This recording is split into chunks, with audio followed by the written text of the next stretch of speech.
ژیاننامەی شەهیدی سەرکردە مامۆستا محەممەد سەنگاوی.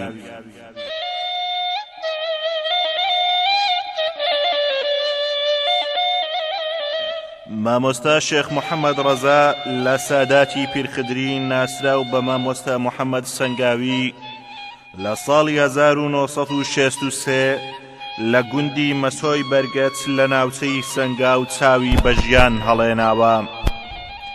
لە لای باوکی قورئانی پیرۆز و هەندێک لە کتێبە سەرەتاییەکانی خوێندووە.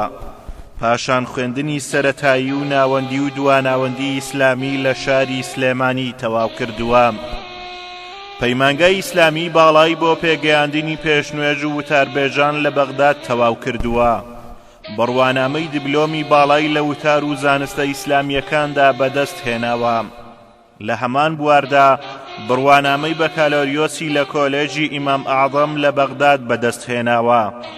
دواتر خوێندکاری ماستەر بووە لە زانکۆی سانت کلیمنسی بەریتانی. مامۆستای شەهید هەر لە منداڵیەوە بە پەروەردەیەکی ئیسلامیانە پەروەردە بووە و ژیانی لە خزمەتی قورئان و ئیسلامدا بووە. هەر لە سەرەتای هەشتاکانەوە ڕۆڵێکی گرنگی بینیوە لە بڵاوکردنەوەی بانگەواز و کاری ئیسلامیدا. هەر لەو پێناوەشدا چەندین جار لەلایەن پیاوانی بەعسەوە ڕوبەڕووی تند و تیژی بووەتەوە. لە ڕاپەڕینە جەماوەریەکەی بەهاری ساڵی 1991دا ڕۆڵی گرنگی بینیوە. هەر بەو هۆیەوە بووە بەجێگری لێپرسراوی مەڵبەندی سلێمانی بجووتنەوەی ئیسلامی. دواتر بووە بە لێپرسراوی هەرێمی سلێمانی و پاشان بووە بە ئەندامی مەکتەبی ڕێخستن لە کۆنگرەی شەشەمی بزوتنەوەی ئیسلامی و ئەندامی لێژنەی باڵای ئامادەکاری کۆنگرە بووە. لە ناو بزوتنەوەی ئیسلامیدا ئەم پۆستانەی هەبووە: لێپرسراوی ڕێکخراوە جەماوەریەکان، لێپرسراوی مەکتەبی کۆمەڵایەتی. لە مانگی ئابی 2001دا لە کۆنگرەی یەکەمی بزوتنەوەی یەکبوونی ئیسلامی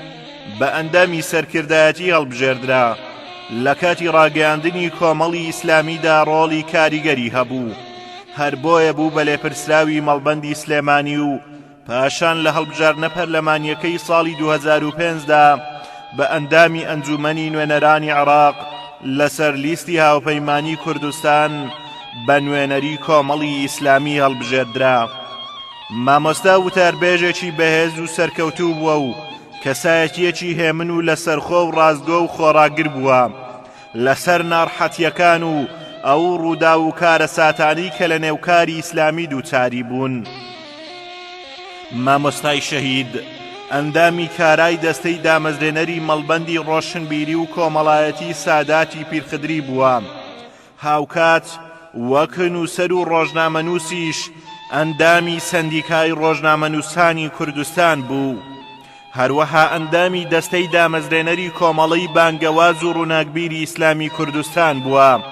ئەندامی یەکێتی نووسەرانی کوردستانیش بووە. مامۆستا سەنگاوی کەسایەتیەکی دیاری بواری کۆمەڵایەتی بووە و ڕۆڵی بەرچاوی هەبووە لە ڕێککەوتن و سوڵح عەشایەریەکانی نێوان بنەماڵەکانی کوردستاندا. نووسەرێکی دیار و خاوەن فیکرێکی ڕووناک و قەڵەمێکی بەپرشت بووە. لە زۆرێک لە ڕۆژنامە و گۆڤارە ئیسلامیەکانی کوردستاندا نووسینی هەبووە. پاشان خاوەنی چەند کتێبێکی چاپکرا و چاپ نەکراویشە. دوجار لە 13 ڕەمەزانی ساڵی 1427 کۆچی بەرامبەر بە 5 ساڵی 2006 زاینی لە شاری بەغدا لەگەڵ شۆفێرەکەیدا شەهید کرا. هەزاران هەزار سڵاو لە گیانی پاچی شەهیدی سەرکردە مامۆستا محەممەد سەنگاوی و سەرجەم شەهیدانی ڕێگای کاروانی نور، ڕێگایان هەرپڕ لە ڕێبواری سەودا سەر بێت.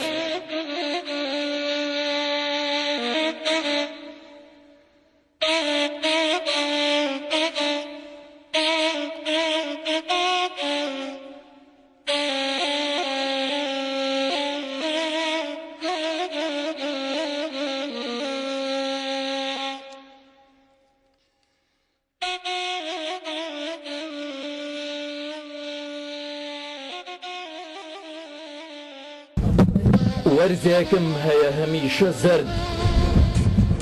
لەم وەرزەدا بۆ ئەی نازانی ئەمە وەرزی وتار و مینبەرە وەرزی خوێندنی زیکر و وەرزی تەراویح و وەرزی شەوانی قەدرە لەم وەرزەدا مامۆستا سنگاوی تۆ لە هەر شوێنێک دەبووی خۆت و ڕیشێکی خەنەیی خۆت و سیواکێک و جامەدانەیەک خۆت و ئاەتەکانی سوورەتی تەوبە بەبێ وەستان ئاوڕشێنی دڵەکانتە کرد لەم وەرزەدا سەردەکەوتیتە سەر مینبەرەکەی مزگەوتی جیهاد و ئێمە دەبردەوە بەدر دەتبردینەوە تەنیشت محەممەد و یارانی دەتبردینەوە بۆ لای هەناسەی هاوڵان بەر لە دەست پێکردنی جیهاد بۆ تەجێڕاینەوە ئەم دینە بەسەر لە پیبرینی کام هاوڵەوە گەیشتە ئێمە چەند مصعەب بەر لەوەی خورمایی بەربانگ خۆن شەهید بوون چەند خەنسا لەگەڵ فرمێسک ڕۆژووی هەر ڕۆژێکیان دەکردەوە مامۆستاگیان بە جوڵاندنی لێوەکانت لە کاتی ئاەتەکانی جیهاددا بۆنی تەپ و تۆزی بەدرمان هەست پێ کرد و ئێمەت بەدەم داستانەکانی ئیسلامەوە هێشتەوە مامۆستای ڕووخۆش و لێو بەخەندا پێمان بڵێ ئێستا و بەر لە حەفتەی ڕەمەزان تۆ دەچیتە کوێ بەر لەوەی ڕۆژی ئەم ڕۆژەت بکەیتەوە ڕوو لە کوێیەکەی دەتەوێت دەستی تەوقە بۆ کام حوجرەبەری لەگەڵ کام کەلاوەی کوردستانە ڕاز و نیازێک بکەی ئەوە هاوڕێکانت لەم ڕێگەی کە دەچیتەوە سەر مەرقەدەکەی کاک ئەحمەدی شێخ چاوەڕوانی وەڵامێکن چاوەڕێن پاش ڕاپەڕاندنی ئەرکەکانت بۆ گەل و وڵات و ئاینت بگەڕێیتەوە شارەکەی کاک ئەحمەدی شێخ لە مزگەوتێ ئەم هەینیە لە دەورت کۆبینەوە و دووبارە دەست پێ بکەینەوە بە ویردوزی کرد مامۆستاگیان ئەمە قەدەری تۆ و کۆمەڵەکەتە هەمیشە ئێمە بەبێ فرمێسک نەژیاوین بەبێ گریان پارچێوێکمان نەگەیاندۆتە سەحەر ختمی قورئانێکمان تەواو نەکرد و کۆستێکمان ئامادە بوو هەمیشە ئەمە قەدەری تۆ و کۆمەڵەکەتە دەبێت ڕوومان بە سوژدەگاکانی کوردستان بشۆین و دەستمان بە فرمێسکەکانمان هەمیشە ئەمە قەدەری ئێمە بووە ئەوە قەدەری ئێمە و کۆمەڵەکەمانە پێشمەرگە و سەرکردەکانمان پێکەوە شەهید دەبن دایکی شەهیدەکانمان کە دەگرین نازانن بۆ ڕۆڵەکانی خۆیان بگرین یان بۆ هەڵەوە بەرزەفرە هاوڕێکانیان ئەوە قەدەری ئێمەیە لە مزگەوتە لەدایکە بین و لە شاخ شەهیدە بین لە حوجرە چاو بە دنیا هەڵەیەنین و لە شەقامەکان خوێنمان نەڕژێ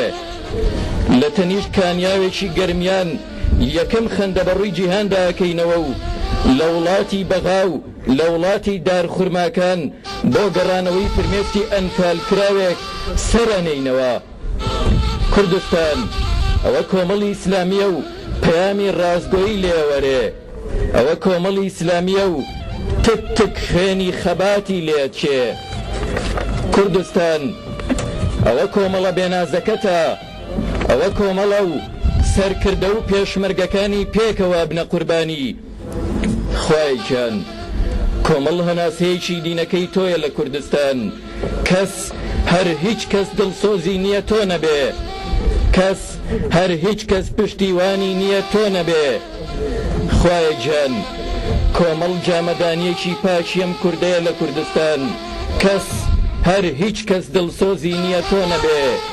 خوایە ئەوە تۆ و ئەوە کۆمەڵ و ئەوە کوردستان مامۆستاگیان ئێستا بەسەر سەرتەوە وەستاوم و چاوم لە ناو چاوانت گیر کردووە دەمەوێ بێجگە لە جانتا دیبلۆماسیەکەت جانتای دڵت بکەمەوە و بزانم چەند چوکلێرت بۆ منداڵەکانت پێیە بزانم چەندە ماچت بۆ ڕوومەتی پێنج کۆرپەکەت هەڵگرتووە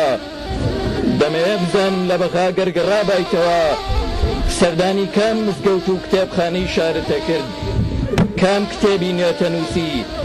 ژیانی چ شاعرێکت ئەگوشیە سەردوولێوی کاغەزێک ئەی مامۆستای شەهیدی پەرلەمانتار کوا وەڵامت تۆش بۆ وەکو عەبدوڵای قەسرێ و مەلاوریا و کەیوان و کۆساری وەڵامەکانت بردەوە قیامەت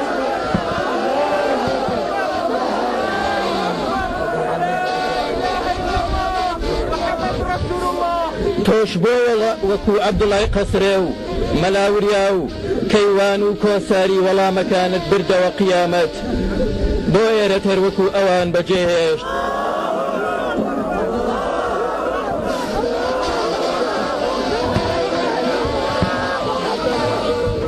مامۆستا دڵنیا بن و ئیتر کێشەی گەلەکەت لە ئەستۆی تۆ نییە مامۆستا بێخەم بن و ئیتر ناچیتە بەغاو بۆ ئەو هەموو گەنجە سەربراوە ناگری مامۆستا بێخەم بن و ئیتر خەمی کۆمەڵەکەت جێهێشت بێخەم بن و ئیتر هیچ سەری مانگێ کرێخانوو نادەی ئیتر هیچ ساڵێ بۆ خانوویەکی کرێ ناگەڕێی بێخەم بن و کوردستان هەموو ماڵی تۆیە بێخەم بن و لە دڵمانە جێگەیەکت بۆ دانین بێخەم بن و ئەوە ئێمەین بەدواتەوە ئێمە هاوڕێکانت ئێمە و گەلە هاوبیرەکەت ئێمەین کە هەر یەک وەرزمان هەیە وەرزێک هەمیشە زەرد ئامادەبوانی بەڕێز و خۆشەویست